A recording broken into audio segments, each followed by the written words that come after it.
Mr. Ben Broadwater would like to speak. I'll just be brief. Thank you, Freddie, for the comments that you made. I didn't know about that psychological warfare, but that really does explain a lot of our raising quite a bit.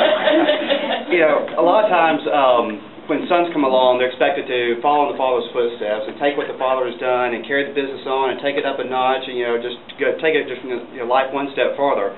Well, Daddy left a pretty high bar for Dee and I, but one of the things he taught all of us kids to do was to carve our own way in this world. And that's the one thing that he's taught us to do, and I think we've kind of, so far we've done it our way, and I think he was pleased. He did a lot of things in his life, and but more important than what he did was, who was he and why did he do it? And a lot of the comments that you made were absolutely right on. He was a man that loved his country, he loved his state, he loved his community. And by golly, he loved the Army. If there was ever a young man who was confused about which way to go in life, or a young man that was struggling academically or with one thing or another, join the Army. That was Daddy's answer, join the Army. I think that's probably where he did a good bit of his growing up and his development, so that was the cure for any young man who needed little guidance in life.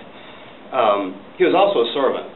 He spent a great deal of his life serving his country, serving the state, and serving the community. And he derived a great deal of pleasure in that.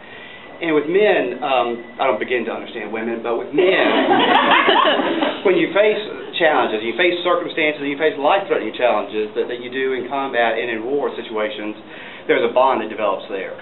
And my dad certainly had that bond with all people that this museum represents, all people that this museum honors. So he felt that bond greatly with everybody that's in this room and that is represented by this place. He loved this museum a lot. And if he were here today, he would look at that gun cabinet and he would probably say, "Oh, it's just too big. They don't need to be having those plaques there." He'd be playing it down. But I guarantee you one thing. Any visitor of his that came to Limestone County wouldn't leave without seeing it at least once, probably twice. He'd be very proud and very honored by the recognition that his peers, his brothers and sisters at this museum, that they gave to him. So on behalf of my father, I thank those who contributed and made the museum, the gun case possible, and I thank the people who have contributed and made this museum possible. We thank you.